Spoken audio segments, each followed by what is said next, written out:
Déclaration finale.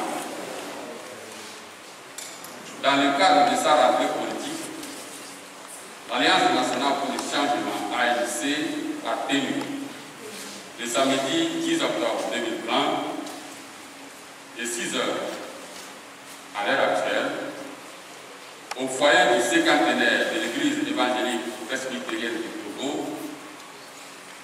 paroisse de Nikonakwe à Lomé, dans le respect du protocole sanitaire en vigueur contre la propagation de la pandémie de la COVID-19, un conseil national placé sous le thème « Poursuivre la lutte avec vigueur et dans la vérité ». Ce conseil, convoqué conformément à l'article 15 des statuts du parti, s'est déroulé sous la présidence du président national, M. Jean-Pierre Fabre, assisté des membres du bureau national.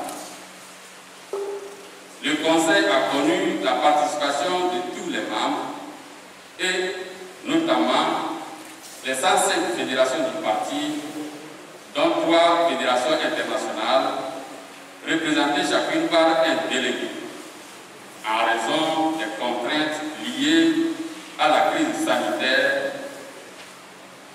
La DNC, la JNC, ainsi que les associations et groupements artistiques et musicaux ont également pris part au conseil sur la même base de représentation.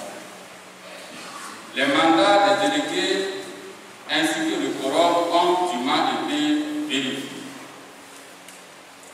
À l'ouverture des travaux, 1 minute de silence est observée en mémoire des victimes de la dictature et de tous les militants disparus. Après les prières de circonstances chrétiennes et musulmanes, suivies de l'hymne national Terre de nos aïeux, le président du comité d'organisation, M. Bemba Abourema, souhaite la bienvenue au congrès. Notre rendez-vous de ce jour, précise-t-il, a pour motivation la force de la culture politique de l'aborder qui fonde notre détermination à poursuivre sans relâche la lutte que nous avons engagée depuis des décennies pour libérer le Togo et le peuple togolais des griffes de la dictature. Il conclut son propos par un hommage appuyé au président Jean-Pierre Fabre, dont le courage et la ténacité, la perspicacité et la persévérance confortent chaque jour la confiance et l'estime que lui portent les militantes et militants de l'ANC. Les participants écoutent ensuite le discours d'orientation du président Jean-Pierre Fabre qui ouvre solennellement les travaux du Conseil.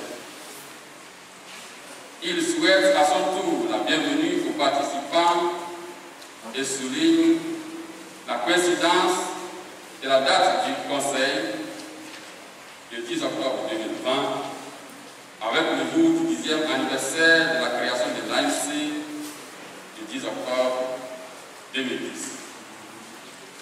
Il regrette les contraintes sanitaires liées à la COVID-19 qui nous retiennent de commémorer comme il se doit la 10e édition de la fête de l'ANC.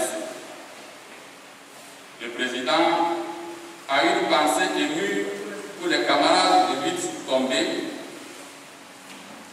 Il déplore que des amis se soient révélés de véritables écueils pour entraver notre marche résolue vers l'alternance et le changement auquel aspirent les Togolaises et les Togolais.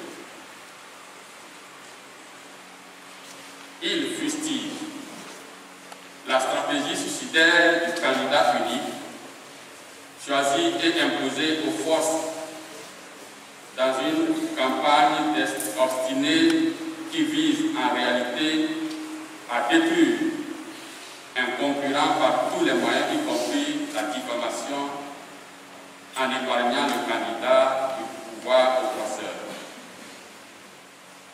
Il ne manque pas de souligner la rigueur et la détermination, la persévérance et la perspicacité qui ont permis aux partis de conquérir des espaces politiques et d'endiguer des dérives du pouvoir. Il salue le courage, la ténacité et la persévérance des hommes et des femmes qui nous font la fierté de tenir bien haut et fermement le flambeau de la Vendée, légué par les pères de l'indépendance et fondateurs de la nation togolaise et qui constitue le soubassement politique de l'ANC. Leur fidélité et leur loyauté sont pour nous un encouragement à poursuivre sans défaillir la lutte pour libérer le Togo et le peuple togolais des griffes d'une dictature surannie. Il invite à prendre de la hauteur et à garder le cap.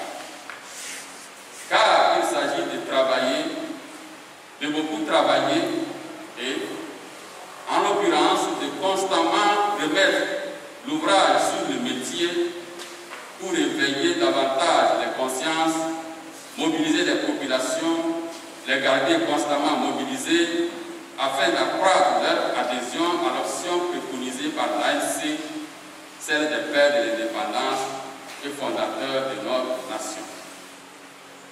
Cette option s'inscrit dans notre hymne national, ne jamais baisser les bras, lutter sans défaillance, pour vaincre et vivre, unis et solidaires, indépendants et souverains.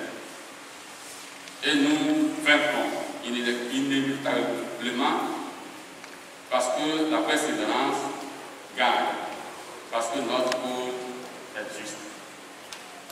Il souhaite que ce conseil soit l'occasion de réflexion libre, franche et décomplexe.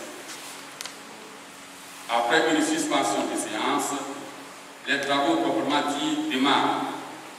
Un ordre du jour est adopté en 5 points avec une communication introductive et 4 exposés thématiques suivis de débats riches et denses qui ont permis au Conseil de se pencher sur tous les aspects de la vie du parti, notamment depuis le 2e congrès.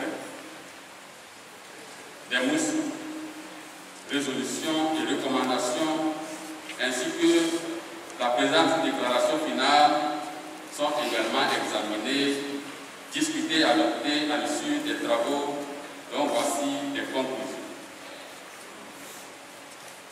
Cadre statutaire et technique du Conseil. La première séance plénière du Conseil entend tout d'abord une communication introductive du Bureau national destinée à clarifier les attributions et compétences statutaires du Conseil national conformément à l'article 15 des statuts. La communication précise également les contraintes sanitaires de l'heure qui ont conduit le Bureau national à réduire drastiquement les effectifs des délégations en vue de faciliter le respect des mesures barrières en vigueur. La communication introductive fait en outre le point d'exécution des décisions du dernier congrès avant de présenter une synthèse des propositions et réflexions que les fédérations nationales et internationales ainsi que l'une des associations d'appui ont envoyées comme contribution aux travaux. Cette synthèse fait ressortir les propositions et suggestions suivantes. Que l'ANC ne fasse plus partie d'une coalition, que l'ANC ne boycotte plus aucun scrutin, que des antennes de la cellule de communication soient installées dans les fédérations, que les fédérations soient dotées de sièges visibles, que les membres du Bureau national fassent des visites inopinées dans les fédérations, que les fédérations participent à la vie financière du parti, que la communication sur les réseaux sociaux soit prise en charge par le parti, qu'un plan d'accueil et d'adhésion des jeunes cadres et des personnes ressources motivées soit élaboré et mis en œuvre, une instance de règlement des conflits soit créée. Après le débat, le Conseil demande au Bureau national d'envisager la mise en œuvre immédiate des propositions qui sont de son ressort et de verser aux travaux du prochain congrès celles qui sont de la compétence du congrès. Contexte sociopolitique et économique dans le pays. La situation socio-économique générale au Togo n'a connu aucune évolution en amélioration depuis le deuxième congrès. Elle demeure caractérisée par des violences constantes et répétées de la Constitution, caractérisée par les violations constantes et répétées de la Constitution, des lois ainsi que des droits humains par le régime RPP uni, qui n'a de cesse de manipuler la justice et les institutions de la République, de fouler aux pieds les libertés fondamentales et les droits des citoyens en refusant obstinément de réaliser les réformes politiques nécessaires à des élections équitables et transparentes. Le Conseil a adopté une motion, une résolution et une recommandation dans ce sens. L'ANC et les 3 dernières consultations électorales, législatives de 2018, municipales de 2019, présidentielles de 2020. 1. Les élections législatives du 20 décembre 2018 et les élections municipales des 30 juin et 15 août 2018.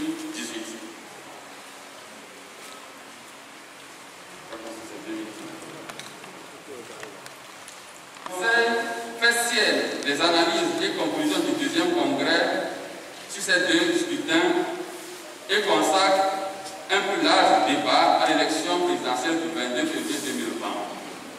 Toutefois, s'agissant des élections municipales, les conditions iniques et abusives de leur organisation demeurent une source de préoccupation majeure. Ainsi en est-il du découpage des communes qui défie tout bon sens et rend difficile la délimitation exacte de certaines communes. De l'opacité de la loi de la décentralisation dont certains articles sont votés pendant la campagne électorale et le statut particulier de Lomé n'est connu qu'en octobre 2019. De plus, après avoir attendu plus de 30 ans depuis les dernières élections municipales en date et plus de 15 ans depuis les 22 engagements de Bruxelles, le régime RPP uni s'emploie suite au scrutin de juin 2019 à dépouiller les communes de leurs prérogatives, attributions et missions légales au profit des structures créées de toutes pièces et confiées à des comptes du régime ainsi qu'à des gradés de l'armée. Le Conseil dénonce et condamne vivement cette pratique antidémocratique et anticonstitutionnelle au travers d'une motion sur la décentralisation. 2. L'élection présidentielle du 22 février 2020. L'élection présidentielle du 22 février 2020 est identique aux autres élections au Togo, avec son lot d'achat de conscience, de violences de toutes sortes sur les populations, de bourrages d'urnes, de procurations en blanc et de falsification de procès-verbaux et de résultats préfabriqués. Les résultats fantaisistes de cette parodie d'élection proclamée par une CENI unique et une Cour constitutionnelle inconstitutionnelle, ont été bien évidemment rejetées par l'ANC qui appelle à l'annulation pure et simple du scrutin qui doit être repris dans le respect des normes et standards internationaux en la matière. En outre, les deux dernières élections organisées dans notre pays ont la particularité de s'être déroulées avec la volonté manifeste de certains partis politiques et de certains individus de déstabiliser l'ANC et son président et d'anéantir toute l'opposition démocratique. Le Conseil national a procédé à une évaluation sans concession de ces deux consultations électorales pour relever aussi bien les facteurs internes qu'externes de cette situation désastreuse et déterminer les choix politiques clairs de l'ANC pour l'avenir. Le Conseil déplore que le pouvoir RDP uni n'ait pas cru devoir donner une suite républicaine à la lettre en date du 24 septembre 2019 par laquelle le président Jean-Pierre Fabre a saisi le chef de l'État pour demander l'ouverture avec le gouvernement des discussions politiques visant l'amélioration du cadre électoral et la recomposition de la CENI sur une base paritaire telle que prescrite par la feuille de route de la CEDEAO, ainsi que les réformes institutionnelles et constitutionnelles nécessaires à l'organisation d'élections équitables et transparentes au Côte d'Ivoire. Le Conseil réaffirme l'engagement de l'ANC à œuvrer de toutes ses forces pour le règlement de cette question, notamment dans la perspective des consultations électorales à venir. Les valeurs pérennes de l'ABLOC. Dans une brillante communication sur les valeurs pérennes de la pandémie, le vice-président Bemba Nabourema a mis en exergue la richesse du cri de ralliement des pères d'indépendance et fondateurs de la nation togolaise. Le mot abordé, proclamé sur toute l'étendue du territoire national, symbolise l'ensemble des vertus qui fondent un engagement politique sain au service de la communauté, au service de l'intérêt général. Ainsi, abordé cristallise des valeurs telles que liberté, patriotisme, travail, unité nationale, égalité, discipline, solidarité, prospérité, progrès social, loyauté, dignité, honneur, foi, courage, détermination, engagement, fidélité, persévérance, vérité, probité, rigueur, démocratie, état de droit, paix, bonne gouvernance, abnégation, justice, respect de la hiérarchie, cohésion, respect mutuel, cotisation, égard et respect aux aînés, aux femmes, promotion de la femme et de la jeune fille, etc. Bref, tout un projet de société. Perspective et action à mener. Le Conseil réitère l'adhésion totale de l'ANC aux correspondances adressées par le président national de l'ANC au chef de l'État le 13 janvier 2016, le 13 janvier 2017 et plus récemment le 24 septembre 2019 visant l'ouverture des discussions politiques afin de régler toutes les questions qui concourent à la transparence, à l'équité et à l'acceptabilité des résultats des consultations électorales au Togo, notamment le fichier électoral, la composition de la CENI et de ses démembrements, la composition de la Cour constitutionnelle, l'authentification des bulletins de vote, la publication des résultats bureau de vote par bureau de vote, l'observation des élections.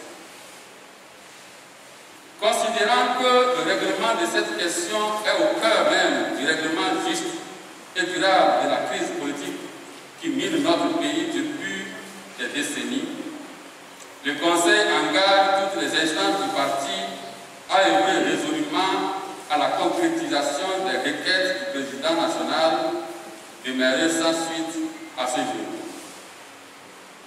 Le Conseil demande au Bureau national d'étudier les modalités d'une pleine reprise des activités des organes centraux et d'assurer dès à présent le redémarrage des tournées nationales et meetings d'information, d'explication et de sensibilisation des populations, la remise au travail de toutes les fédérations et structures fédérales, la réhabilitation de la discipline au sein du parti et l'apaisement des frustrations et des conflits internes,